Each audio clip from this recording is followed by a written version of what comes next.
to have some folks coming in late because they're heading for the fellowship halls, and they'll be diverted over here. But we'll get started now, if that's okay with you all. Sue Ann and Jen, I don't know who else is on the Zoom, but I'm going to speak to the Zoom folks for just a minute.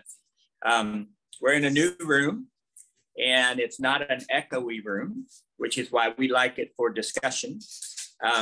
As a result, I'm not wearing a microphone, and I don't have a speaker perched right in front of the television, of the phone as I usually do. So if you have any trouble hearing, just put it in the chat.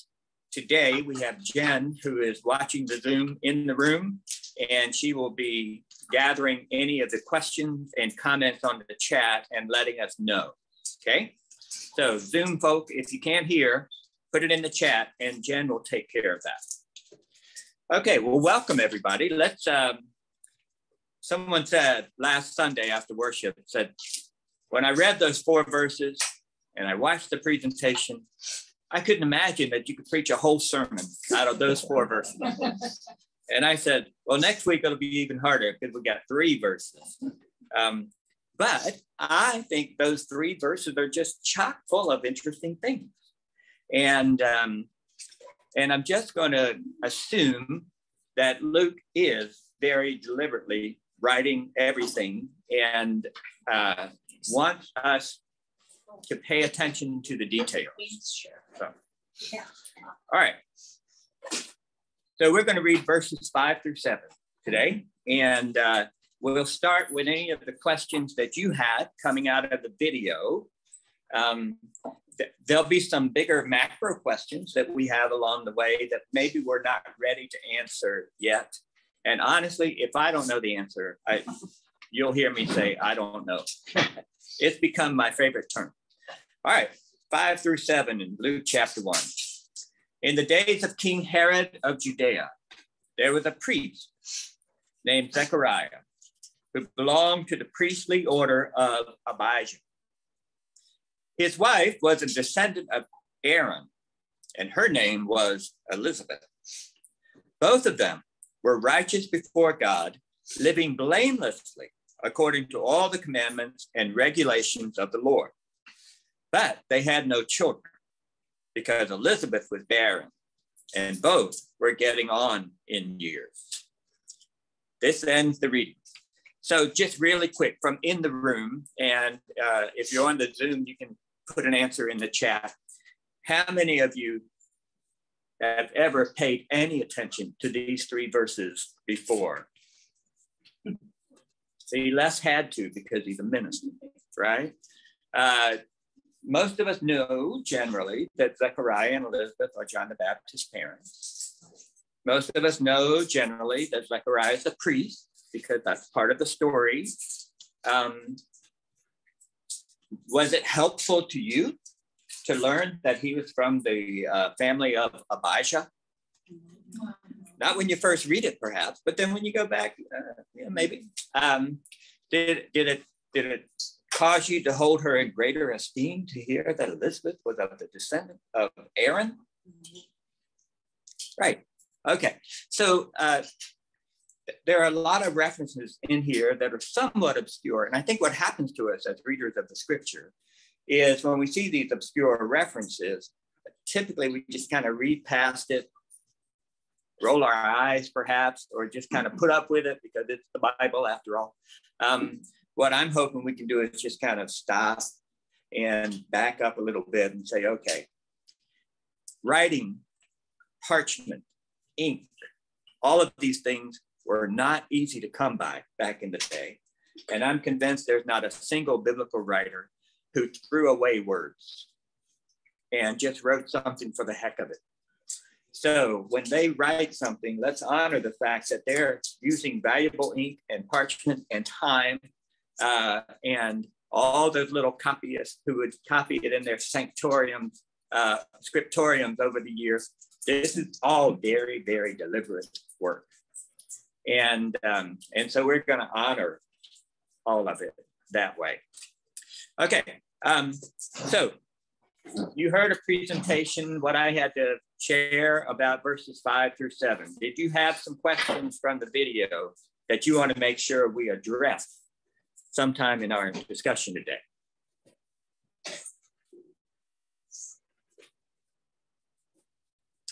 Yes, Les. Well, I sent you. Yes. I wasn't altogether sure that those questions actually came out of the text itself. I think they were more macro questions about, but they do go to the question of to whom is Luke writing, okay? And there are a lot of ways to approach an answer to the question of to whom Luke is writing. Carlene, you're going to have to stop about there, or that it's going to run out of chain. Oh, okay. You see what I mean? Yeah. Okay, thanks. That'll be great. Okay? Does that work? Yeah, that's All right. There are a lot of ways we can go about answering the question, to whom is Luke writing? And actually, it's a question worth asking throughout the whole gospel. And so some of it, like, was he writing to the church in Antioch, for example? Yeah, that would not arise out of verses 5 through 7 at all, right? It arises if you read Luke as a companion to Acts. And then in the book of Acts, the church in Antioch is actually a very, very significant church. It doesn't get nearly the attention that I think it should. And it seems like if there's going to be a new headquarters, as it were, of a Gentile church, it's probably in Antioch. So one of the theories is that Luke was associated with that church. But the only reason I didn't respond directly to that is because none of that comes out of these verses. So when we do the slow crawl like this, we're going to be accountable for these verses and the ones that preceded them that we've already looked at. And we're just going to have to reserve some of the others as well. Here are some ideas, but we can't respond to them directly out of these verses. Yes, sir. Well, you kept asking the question, why? Right. I think that's a critical question we need to address. It is, and yes, it is, and so as we move on, we'll build on that question. The question why for now would be why these things that Luke has just said in these verses, and yes, we have to speculate, right? We have to theorize, and I mentioned this on last week and on Sunday, I think, that most of our theories are just, we take piecemeal little slivers of evidence and try to put it together in a comprehensive, meaningful way. So we're going to do that as things come up. Okay. So Les, I hope I'm responding well enough. I'm just trying to stay within the verses that we've covered so far at this point. I will, at the end of our time here, kind of speak about one theory that comes out of this verse, and we can kick that around a little bit.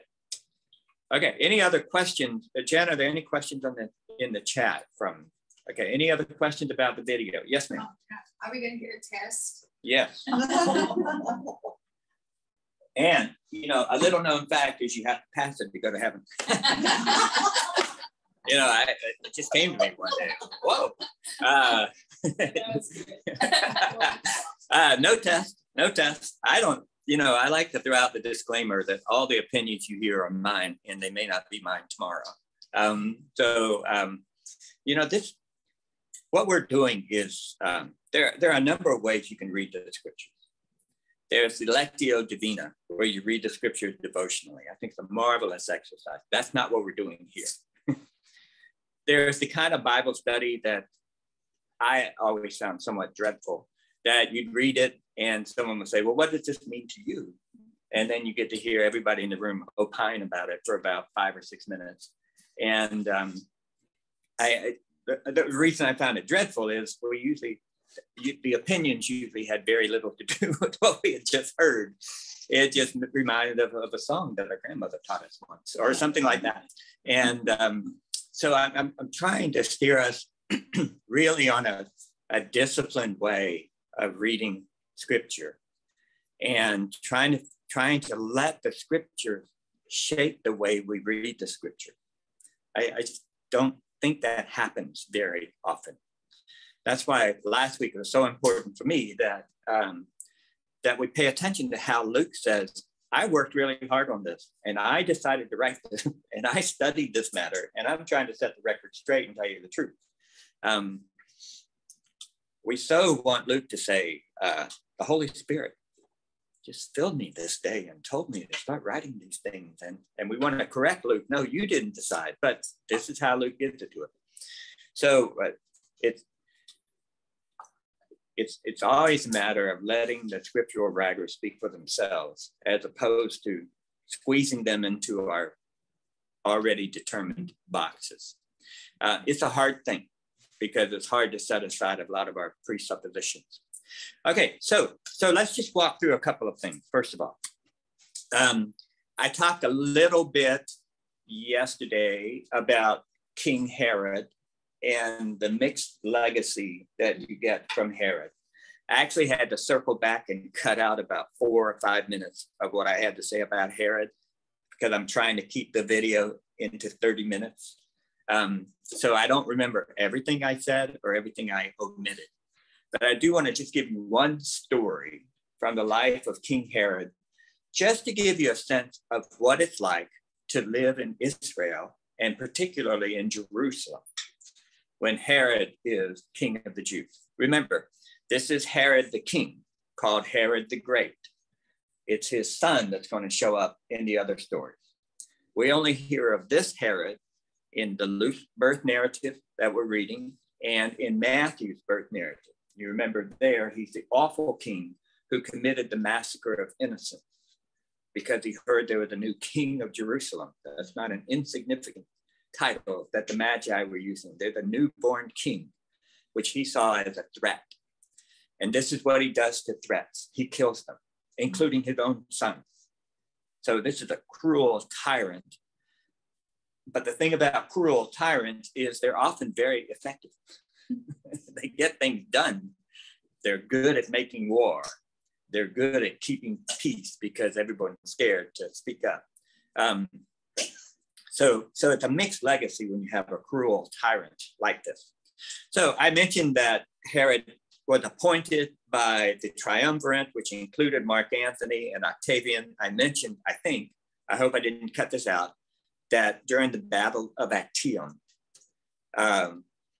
Herod switched loyalties from Mark Antony, who lost that battle pretty decisively, to Octavian, who ended up being Caesar Augustus. That's no small thing. And the fact that he was able to do it successfully speaks to his savvy as a politician. That's what we're now seeing. I beg your pardon? That's what we're now seeing. Yes. Don't listen to him, y'all. Yes, this is the nature of politics. Here's the story.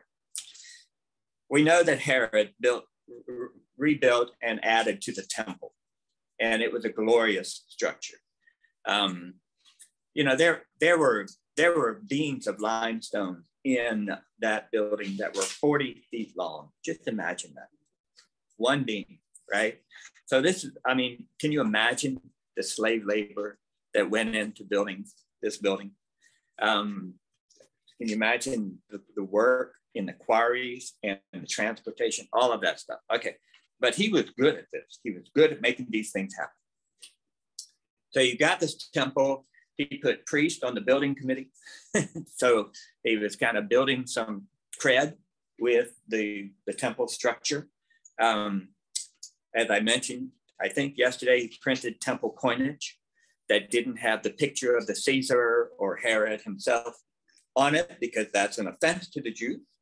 If you ever go to the Dead Sea Scroll exhibit, look at the coins, and you'll see temple coinage will have sheaves of harvested wheat, something that's not a living icon, because you can't make an image of a living person. That's a violation of the commandments. Okay, so it seems like when you walk through that gate, you're walking into a place that's built for the glory of God and that is holy. Except that the gate leading into the temple, on the top of it, he put a golden eagle.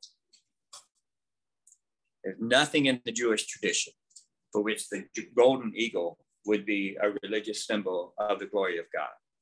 But there's plenty in the Roman tradition where a golden eagle is a symbol of the glory of Rome.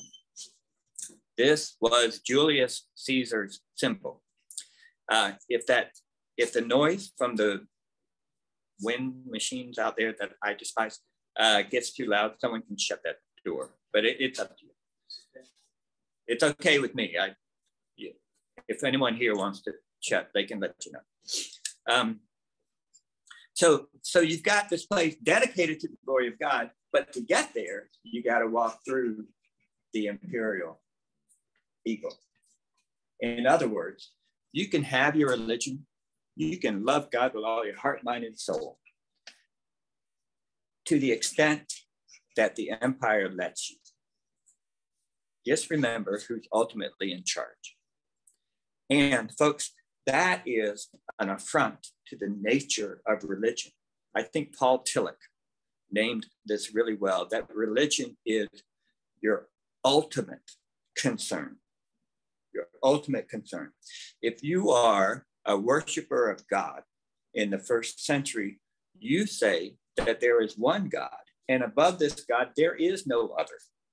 So that there are no divided loyalties. This is the God, and every other loyalty is a relative loyalty under that absolute loyalty.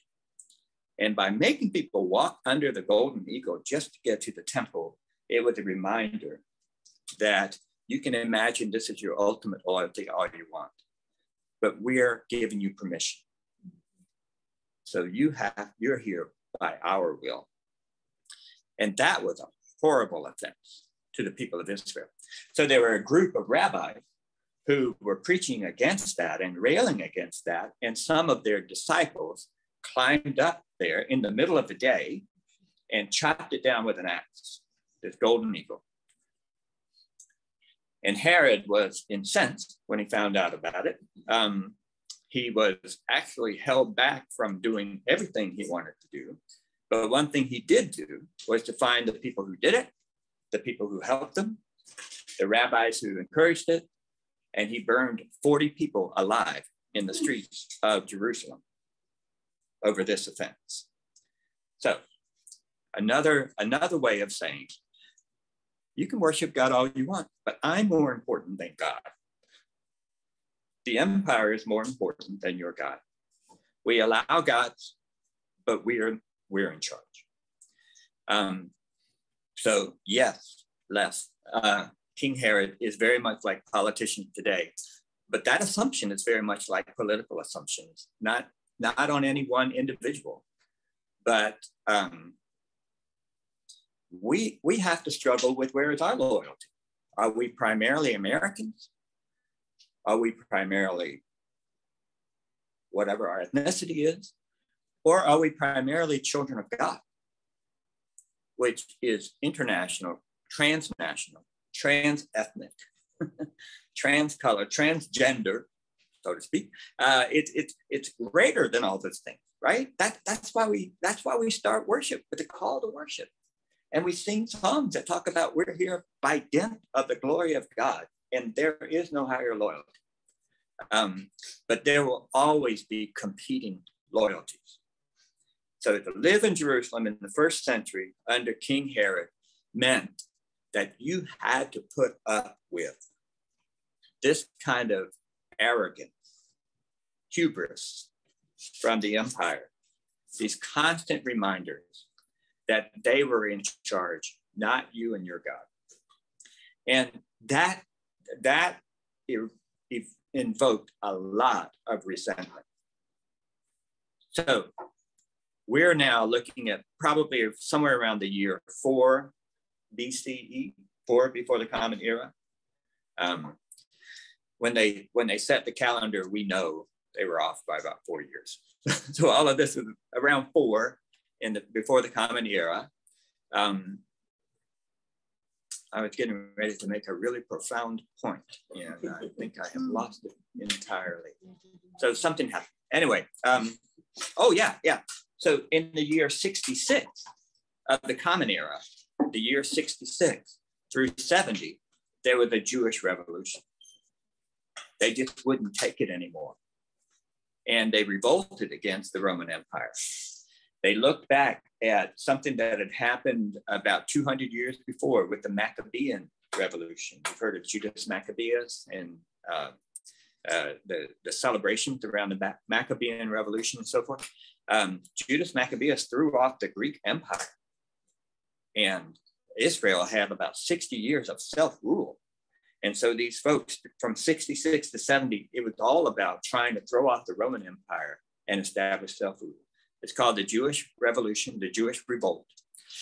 And it was decisively defeated by the Roman Empire in 70 of the Common Era, when the temple was destroyed, when Jerusalem was destroyed by Titus, who later became one of the Caesars. Yes. Just when they had the revolution, was it primarily over religion, or was it economic? Yeah, probably all of the above in many respects. I mean, if they hadn't been taxed heavily, would it have been okay? Yeah, so what was happening economically over the previous 100 years, more or less, factored into it enormously, but it's more than just taxes. So it was taxes. And that's why, I mean, Jesus has so many parables about money and taxes and so forth. And we think, oh, you know, he's always talking about money. They were having, this was their struggle. So what was happening was people were being impoverished, right? So they would lose their land and move to the city. There was a huge migration from an agricultural community to a city-based community. So someone like Joseph, who's identified as a carpenter, probably not a woodworker, that's in scarce supply there, but probably a stonemason, more or less. And he would have been employed in a lot of the building programs that Herod put together. I mean, he had to do that to live. So they were not unhappy that there were building programs happening, but they were resentful that they couldn't live on the farm where their ancestors were because they had been screwed out of it along the way. So yes, there's a lot of economic resentment, but I would think in their minds, these are not separate things, right? That's why the Old Testament is, you know, it has the year of Jubilee. It has the forgiveness of debts every 7 years. It has the warning, don't purchase more land and don't aggregate land. Don't join field to field. Because when you do that, you displace the land of the family of another land. And so it was a religious economic violation. Yeah, isn't that Yeah. I mean, it just really makes you appreciate some of those obscure laws in the Old Testament were precisely about this, trying to avoid a situation of economic exploitation, which is also religious. Mm-hmm. So that's what life is. That's the life into which Jesus and John the Baptizer are being born here. Is they're being born in Judea, which has a king who's a tyrant, a murderous one. Matthew's really going to pick up on that. It's curious. Luke doesn't quite pick up on that. You wouldn't read the first chapter of Luke and think that Herod the Great is a tyrant, like you would if you read the second chapter of Matthew, which is where his birth story is, and you come out just despising this guy for slaughtering innocent children. Something that historically may or may not have happened, but it was very typical of the way he operated. So one question that's always posed against Luke is, why are you giving Herod a pass? You mentioned Herod the Great, King Herod of Judea, but you don't have a parenthetical statement, cursed be his name, or any of the in his direction, any of that, right? You just kind of mention him and go. And that's a difference between Luke and some of the other writers. They're not going to give Herod a pass. If they mention him, they're going to tell you what it was like to live there. I also wanted to circle back to Aaron, the mention of Aaron here. Before our text study this week, most of you, I would assume, knew Aaron, or at least the name, as Moses' brother, right? So remember that when Moses was called by God to lead the people of Israel out of slavery in Egypt, he pushed back. All the prophets tend to do this when they get called. It's like, I can't do this. He pushed back, and one of his arguments was, I can't speak well. And make my brother say it. Aaron's like 3 years older than Moses. Make my brother say it. So Aaron becomes the spokesperson for Moses. And as you read along the story, Aaron and Moses and Miriam, siblings, are kind of the leadership. And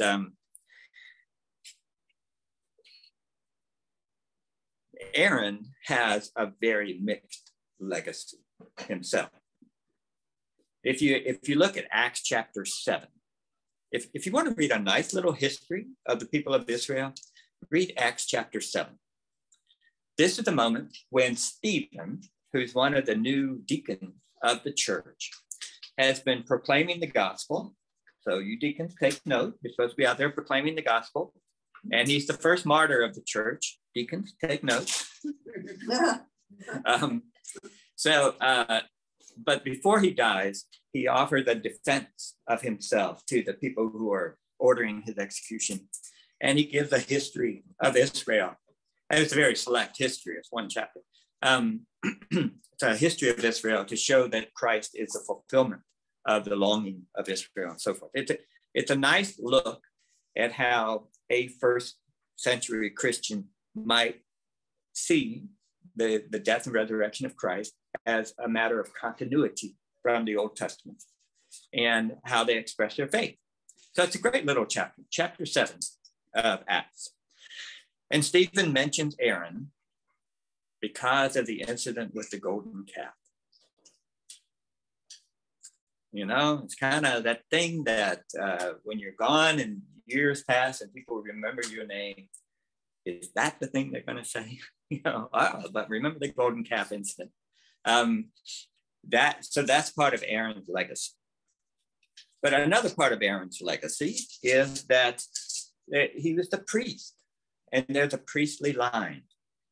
And that's what Luke is picking up on here. He doesn't make any mention here of Aaron's shadow side, that incident. But rather he talks about the Aaronic lineage as a priestly lineage. And he seems to be honoring that. That's one of the controversial matters among the early church, believe it or not, particularly among the Jewish Christians and when they encounter Gentile Christians. Do these lineage issues matter? Because if you're a Gentile Christian and you're in leadership in the church, you got no claims to be a descendant of Aaron or Levi or any of these other priestly orders, right? Abijah, not your grandpa, right? So it's a question in the early church of whether this really matters or not. And if you read the letter to the Hebrews in the New Testament, sometimes it's called Paul's letter to the Hebrews. Paul did not write this letter. It talks about Aaron quite a bit. And it does two things. And I want you to see what's happening here, because we're going to see the same thing happening with John the Baptizer as we go along. It does two things. On the one hand, it legitimizes Aaron's call as a priest and therefore the lineage of Aaron. And on the other hand, it delegitimizes Aaron's call as a priest by subordinating it to another call. Okay? And to do that, the writer of Hebrews talks about Aaron and the priest.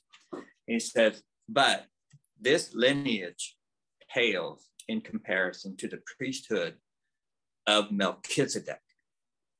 Remember him? Nobody remembers him except the writer of Hebrews.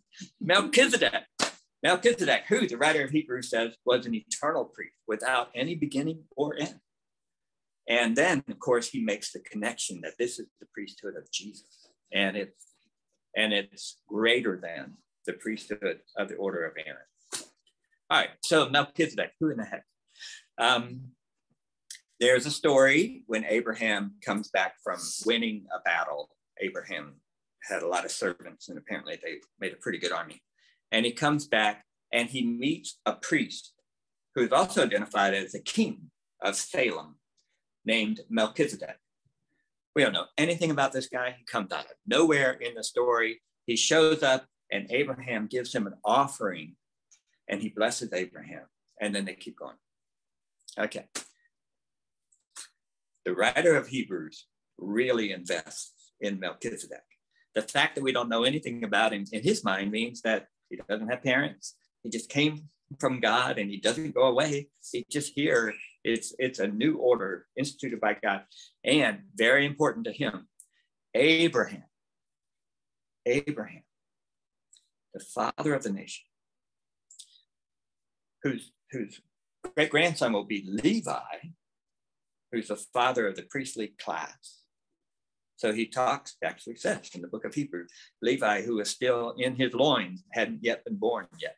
Abraham and Levi bow down to the priesthood of Melchizedek, which shows that the Levitical priesthood that comes later, including Aaron and all of them, is subordinate to this Melchizedek priesthood.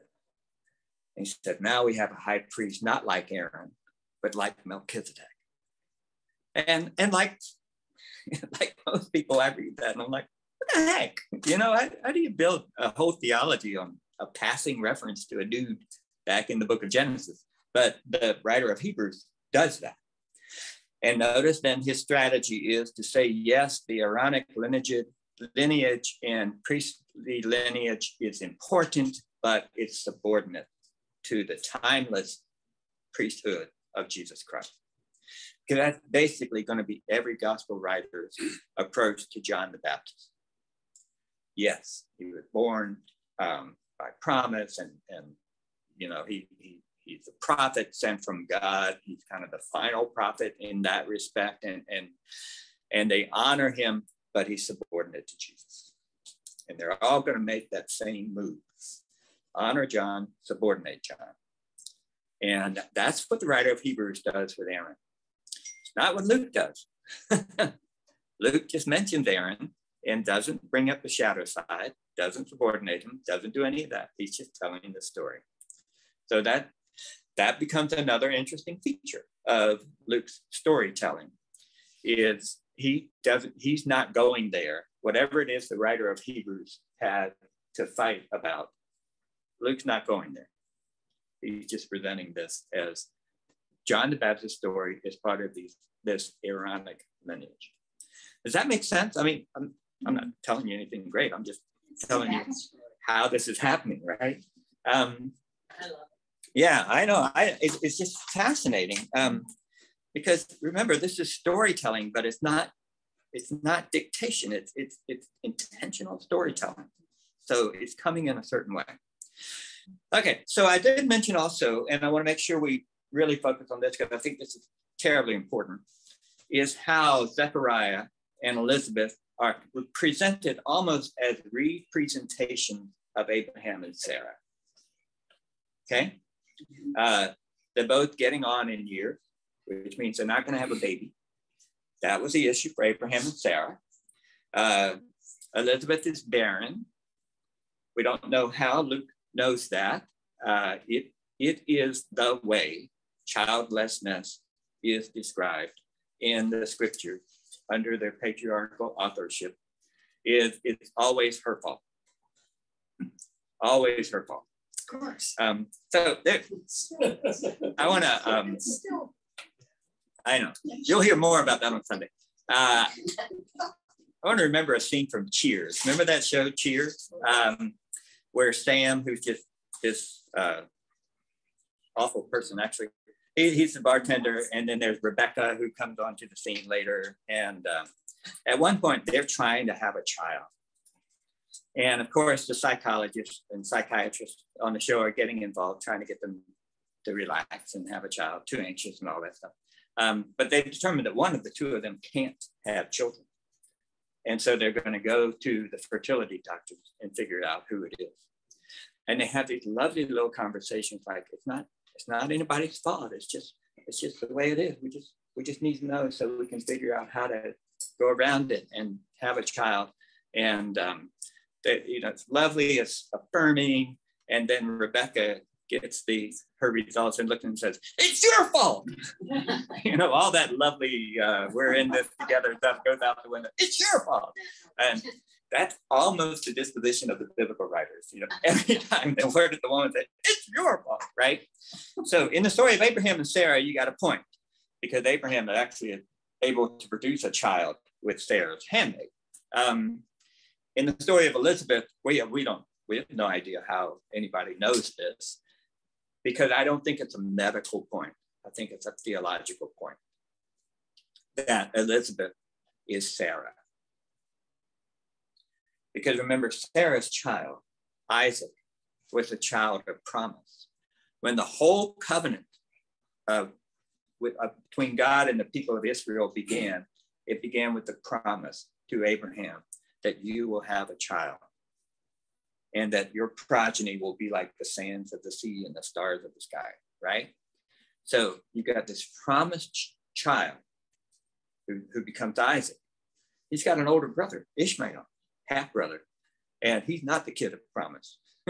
God makes a covenant with Ishmael and Ishmael's people also in the story, but the covenant comes through Isaac. And so if you want to talk about the importance of John the Baptizer and his birth, how better than to tell the story in a way that Zechariah and Elizabeth are like Abraham and Sarah. They're both getting on in years, and she's barren. They've given up having children, and yet here you go. Suddenly they have a child. So obviously this child is a miracle, a gift from God. And so that's I think that the evidence, both the language of righteousness, which is used earlier a bit to name Abraham, the eldership and the barrenness, those are little hints that what we're hearing is an echo of the story of Abraham and Sarah. It kind of gives you the proper tools for understanding this story. Yes, Lev? Would you address the issue of the barrenness and sin and having children? Yeah, well, okay, so Les is asking if the relationship between barrenness and sin, or sin and having children. It's ironic, right? Because Luke first talks about how righteous they are, and only then says, but they don't have any children. And again, I don't know if it should be, but they don't have children, or and they don't have children. I think that's a judgment call. So one of the presumptions is that if you have lots of children, you are blessed, right? You got this kind of sense of if you're rich, you're blessed. When we get to the New Testament, all of those things have been turned upside down, right? Blessed are the poor. Most people are not rich, and the ones who are rich, they're not blessed, they're mean. They screwed us out of everything we have, and they're taking advantage of us all the time. So that's that whole traditional sense of what constitutes blessedness is going to be called into question over and over again. But if God is the giver of life, you have to wonder, right? You have to wonder. There are like 4, this is kind of getting into my sermon preparation, so I don't want to show my hand too much, but there are like 4 notoriously barren women in the Old Testament. And I just want to mention one right now. It's Hannah. Hannah. Her husband, Elkanah, actually has two wives, Hannah and Peninnah. And Peninnah had lots of kids. Hannah is the favorite wife, but she's barren. And Hannah, what does she do about it? She prays about it. She asks God to give her a child. So the presumption there is that fertility and childbearing is a gift from God, comes from God. And, it's one of the first times we see anyone praying silently in the Bible, which is why the priest sees her praying silently and thinks she's drunk, mumbling to herself, and accuses her of that. And then she tells him, no, I'm just heartbroken because I don't have a child and I'm begging God to give me one. And that priest, who's not a great person in the long run, says, a year from now, you'll have a child. And she does. So if fertility and childbearing is something that comes from God, then it's not a long leap to say that barrenness looks like a curse. Or maybe it's because you haven't lived well. Again, I think that whole presumption, it's a traditional presumption that shows up in some of the assumptions of the Old Testament, particularly a little bit in the New Testament, gets overturned through stories like this. Notice the sequence. They are righteous, they are blameless before God, and they have no choice. So just putting those two things together, Luke is saying something radically different than one of the traditional assumptions.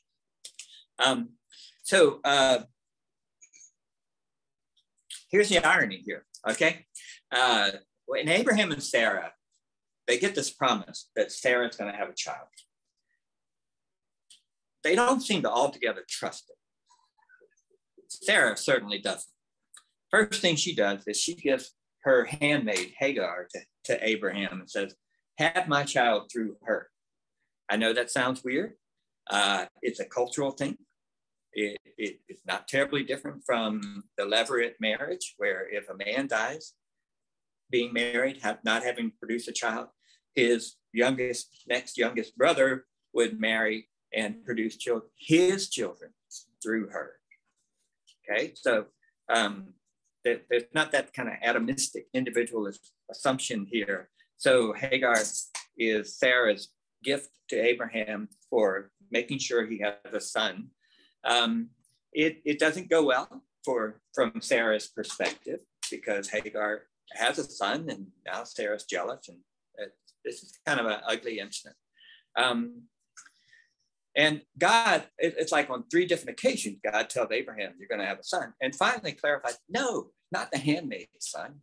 Sarah's going to have a son.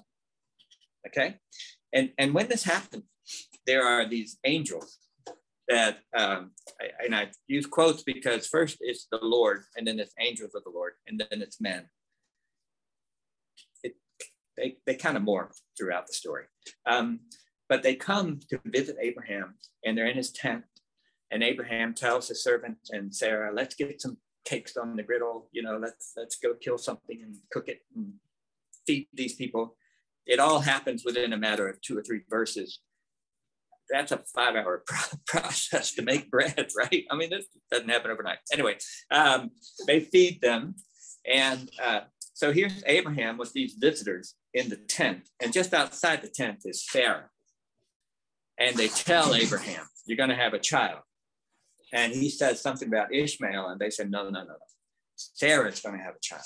And Sarah, outside the tent, hears it. What does she do? She laughs. She laughs, thinking to herself, I'm going to have a child. I'm 85 years old. She's beyond that moment, right? And the angel says, did Sarah laugh? And Sarah's like, no, I didn't laugh. Of course she laughed, right? So Sarah's laughter is a laughter of derision. And they say to Abraham, we'll come back in a year, she will have a child. Okay. When she has the child, she names him Isaac. You know what that means? Laughter. Okay?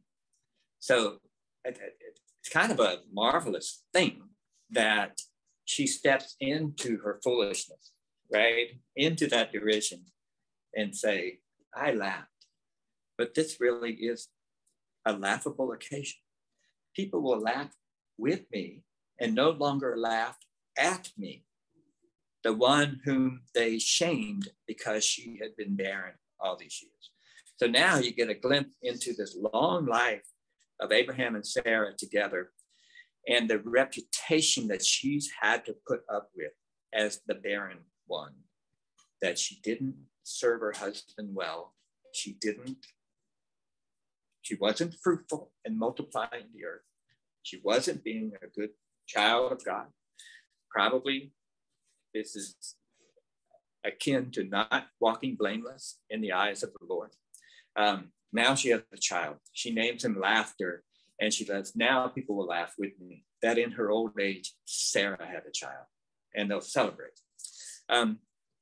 So in this story, Abraham believes it's accounted to him as righteousness. Sarah laughs and comes around. In the story of John the Baptizer, Zechariah is going to be the one who struggles with it. And Elizabeth is going to be the one who believes. I'm giving you a teaser for what we're getting ready to read in a couple of weeks. So the roles have changed to where now the wife is the believer and the husband is the skeptic in the telling of the story. I just think that's really fascinating. So there are two ways you can use an echo, right? You can use an echo of another story to say, this is how you understand these people. And you can use an echo of an older story to say, role reversal. It didn't come out the way you thought it might. Elizabeth doesn't laugh. And Zechariah does not believe in this story. But that's for a couple of weeks from now. I just want you to see, at least early on, what Luke is doing is setting us up to see Elizabeth and Zechariah as something like Abraham and Sarah. I hope that makes sense. And I hope I'm not squeezing juice out of a turnip or something here. I really think that's why he goes to the trouble to tell us all of this, of who they are, and to make all of these little descriptions. Okay, so let's put together some of our observations and just start theorizing as to what the heck Luke is up to here, okay? And then I'll tell you my theory, which is obviously correct. We have an imperial marker, Herod. This is how the story begins. Remember, the Christmas story we read always starts with the decree of Caesar Augustus and the information we don't care about, that Quirinius was the governor of Syria. Never mentioned again. The importance of Syria is never mentioned again. Why does Luke use these imperial markers without talking about how much of a hardship they are? He just doesn't. He just uses them as time markers or something like that, okay? So we have this imperial marker. We have the reference to Abijah, whom none of us knew before we went back and looked at it, 1 Chronicles 24. We have the reference to Aaron, which must mean something to somebody. It won't mean anything to a bunch of Newport Beach Presbyterians, right? but it must mean something. We have the echoes of the story of Abraham and Sarah to help us understand who Zechariah and Elizabeth are. We have Zechariah and Elizabeth. After this chapter is done, they are never mentioned again, anywhere in the New Testament. None of the other gospel writers. Paul doesn't care. Any reference to John the Baptist, no mention of his parents. So Luke is giving us some heads up here. It's probably premature for us to say why, but we want to notice that because he told us he's very deliberately writing this story. So here are some theories, and you don't have to like them. One theory around John I put a lot of these notes together this morning, and I'm not remembering them very well.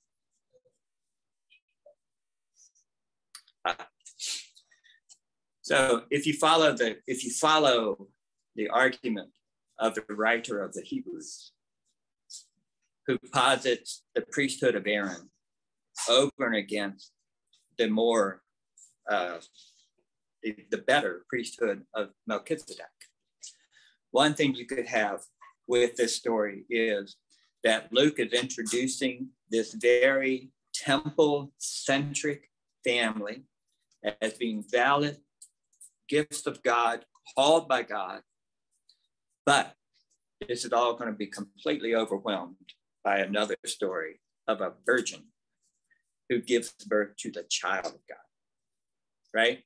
So you could be seeing what is like an argument.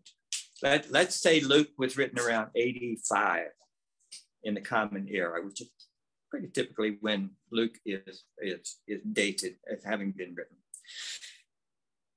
What's happened since then? The temple's been destroyed. Are God's promises over?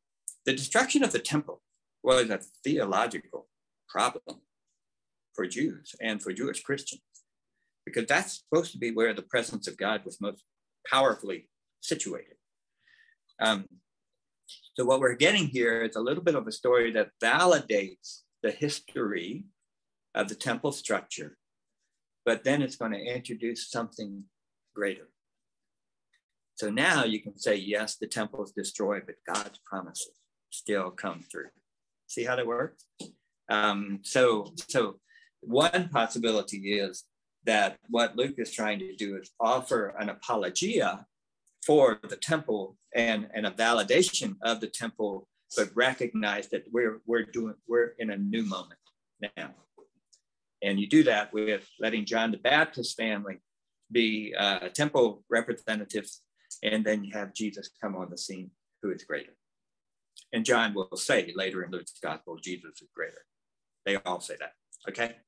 All right, that's one theory, is that Luke's setting us up for validating, but recognizing the end of the validity of the temple structure because of something greater coming on the scene.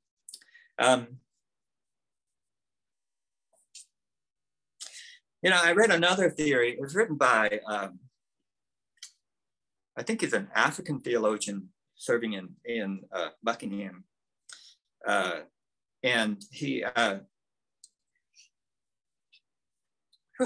have to remember this.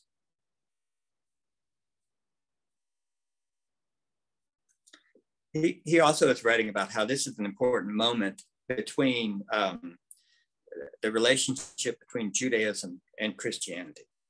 And he argues that Zechariah is kind of like representing a high priest, or Aaron represented a high priest, and Zechariah represents what he called an ordinary priest.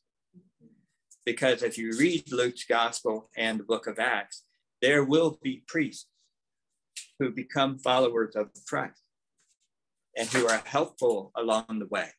And his argument is that because the chief priest plays such a story of an enemy in Jesus' story, don't throw away all the priests. That Zechariah represents an ordinary priest, and they are doing the work. Even if they're not Christian per se, they're being faithful as Jewish priests. So it's kind of like Luke trying to tease apart ordinary priests like Zechariah. And we'll see that shortly in the next episode about Zechariah, when they talk about how his lot was serving in the temple at that time. It's just by luck that he's there, because he's no special priest. He's an ordinary priest who gets this extraordinary call from God. It's kind of an interesting argument. And obviously I don't know it terribly well. I just read it this morning for the first time, but I think that's worth thinking about. So we'll pay more attention to that when we circle back to Zechariah's story, when he's actually in the temple, because I want you to see how Luke introduces his being in the temple. It's all circumstantial. It's all happenstance. could have been somebody else very easily. So while he has an honorable lineage, he's an ordinary priest. The other theory, and this comes up in Luke's studies over and over again. And the first time it was positive, I think back in 1890. And that is, John the Baptist was incredibly popular. When Josephus writes about these Christians and so forth, he gives a lot more attention to John the Baptist than Jesus. He just mentions Jesus pretty much in passing, but he talks a lot about how popular John the Baptist was.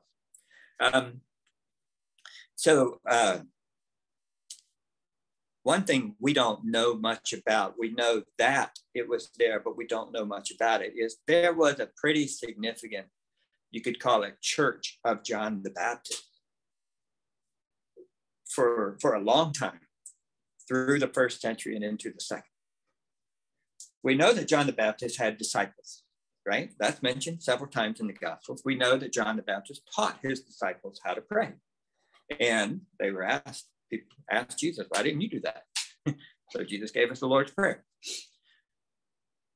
We know that John was put to death. So he died a martyr's death. We know there's one story, and I think it's in Mark chapter 6, where when Herod, not King Herod that we're reading about, but his son, Herod Antipas, hears about Jesus, you know what his response is? This is John the Baptist, raised from the dead. And there were others who believed Jesus would be John the Baptist, raised from the dead. Now, it doesn't make any sense because they were born like 3 months apart, right? It doesn't make any sense to us because we have Luke's time sequence. In Mark's gospel, we don't know if they're even supposed to be related. But listen to these descriptions of John then. Sent from God, a miraculous birth, put to death by Herod, by the empire, rose again. Who does that sound like? Right? So you have this kind of alternative story going on here about John the Baptizer. Maybe he was the one sent from heaven. And, it's like in Harry Potter, when you start to think that, Jen, who was the kid in Harry Potter that never could get any of the spells right? Neville. He was also born on the date that the chosen one. He could have been the chosen one. He could have been the chosen one, right?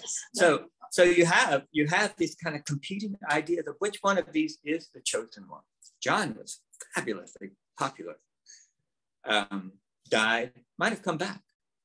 Jesus, fabulously popular, died, might have come back.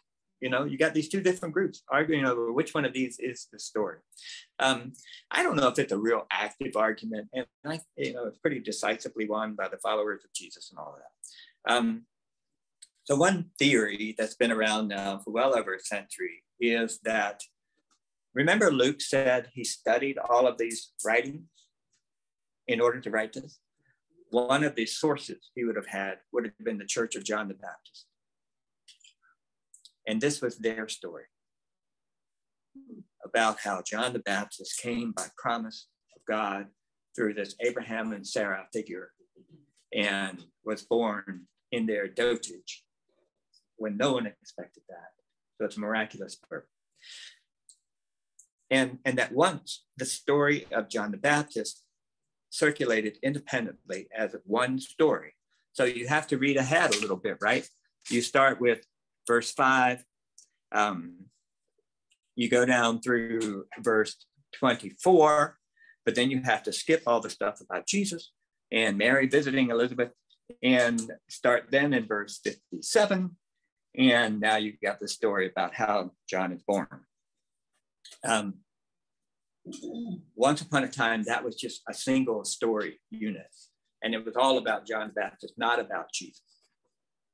And now what Luke is doing is taking that source, not questioning its reliability, as it were. Tell me if this sounds familiar.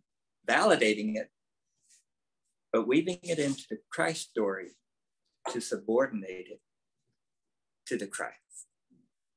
Same thing Hebrews was doing with Aaron and Melchizedek. The same thing all the Gospels are going to do with stories of John the Baptist and stories of Jesus. One greater than John the Baptist is here. You're going to hear that, right? So they're validating, but they're subordinating. And the theory is that this was the story. We're starting to see the story about John the Baptist that was popular among his people. And Luke is like, yes, this is true. But it's also subordinate to this story. And what Luke does as a writer is weaves them together so that you can see them kind of playing out side by side to explain the ministry of John and Jesus. Rather interesting. Okay, I'm seeing a clock that says we're done. And so what I'm going to do is say goodbye to the folks on Zoom, and Sue Ann, welcome you to stop the recording at this time. Jen